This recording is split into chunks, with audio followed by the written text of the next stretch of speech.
നേരിടുകയാണ്. പക്ഷേ നമ്മുടെ അമിതമായ രാസവള പ്രയോഗം ഇന്നത്തെ പ്രകൃതിക്കും മനുഷ്യനും മണ്ണിനും ഒരുപാട് ദോഷങ്ങൾ ചെയ്തിരിക്കുന്നതാണ്. നമുക്കൊരു കർഷകന്റെ രംഗത്തിലേക്ക് കടക്കാം. ആദ്യമായി ഒരു കർഷകൻ. വെള്ളം മുതലാളി അന്നെവിടെയായിരുന്നു? ഞാനിവിടെയൊക്കെ തന്നെ ഉണ്ടായിരുന്നു. അല്ല, ഇപ്രാവശ്യത്തെ വിളവ് തീരെ പോരല്ലോ. വളരെ നന്നായിട്ടുണ്ടായിരുന്നു മുതലാളി, പക്ഷേ ഇത് പോരെ, ഇതൊന്നും പോരാ. നിന്നോട് ഞാൻ പലതവണ പറഞ്ഞിട്ടില്ല ജൈവവളം ഉപയോഗിക്കരുത്. പക്ഷെ അതല്ലേ നല്ലത് മുതലാളി, മണ്ണിനും മനുഷ്യനും എല്ലാത്തിനും ഉതകുന്നതല്ലാതെ. അതൊന്നും പറഞ്ഞ കാര്യമില്ല, എനിക്ക് കുറെ പൈസ കിട്ടണം, അതുകൊണ്ട് രാസവളം ഉപയോഗിച്ചാൽ മതി. നീ അത് എന്നെ പഠിപ്പിക്കാൻ നിൽക്കണ്ട, നീ ഒരു കർഷകൻ, അല്ലാതെ എന്നെ പഠിപ്പിക്കേണ്ട വിദ്യാഭ്യാസം നിൽക്കല്ല കേട്ടോ. ശരി മുതലാളി. അങ്ങനെ വരാൻ പോകുന്ന ആപത്തെന്നറിയാതെ ഈ കർഷകൻ മുതലാളി കൊടുക്കുന്ന എൻഡോസൾഫാൻ എന്ന മാരക വിഷം ഉപയോഗിക്കാൻ തുനിയുന്നു.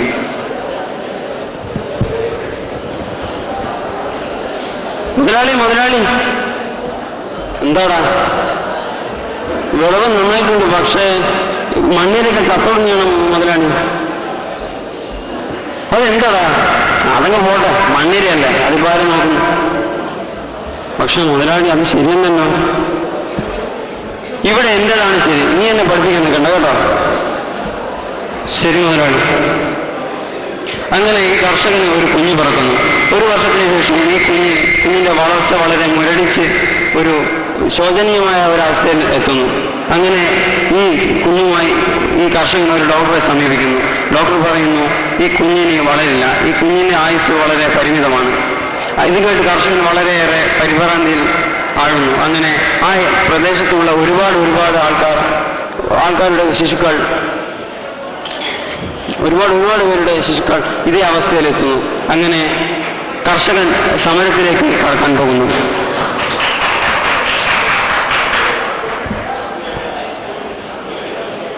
സിന്ദാബാദ് സിന്ദാബാദ്, ഇൻകുലാബ് സിന്ദാബാദ്. ഏത് പട്ടിയാടാ കുറക്കുന്നത്? മുതലാളി എന്ത് പണി കാണിച്ച്? മുതലാളി വന്ന രാസവളം കൊണ്ട് നോക്ക് എത്രയോ പേരുടെ പിഞ്ചു കുഞ്ഞുങ്ങളുടെ ജീവനാണ് നശിച്ചത്. ഒന്ന് പോടാപ്പാ, ഇങ്ങനെയാടാ എന്നെ പഠിപ്പിക്കാൻ? മുതലാളി ഇത് ഒട്ടും ശരിയാണ് കേട്ടോ, നീ പോടാ. ഇവിടെ പോലീസ് നിയമമൊക്കെ ഉണ്ട്, നമുക്ക് എന്താ ചെയ്യാന്ന് കാണാം. ആയിക്കോട്ടെ.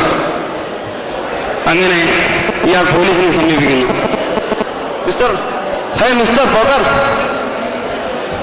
Yes, you are under arrest.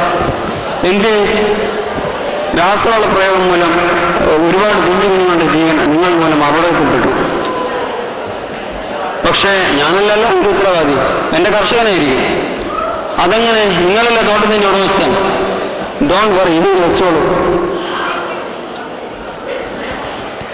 Oh thank you, നമുക്കിതൊക്കെ കിട്ടിയാൽ മതിയപ്പാ.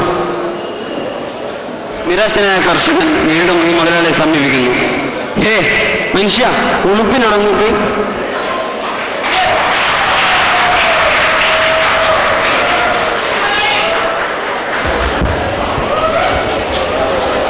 നീക്കൂടാ. കുഞ്ഞുങ്ങളും ചെറിയ കുഞ്ഞു മക്കളൊക്കെ ഇത് അവർക്കാണ് ഈ അവസ്ഥ വന്ന് നീ എന്തായിരുന്നു ചെയ്യാൻ? അവർക്ക് ഈ അവസ്ഥ വരുന്നുണ്ടോ? അവർക്ക് ബൂസ്റ്റ് മോണോവിന് കൊടുത്താ വളർത്തുന്നത്. അതെങ്ങനെ ശരിയാവുക? എന്നാ താങ്ക് യു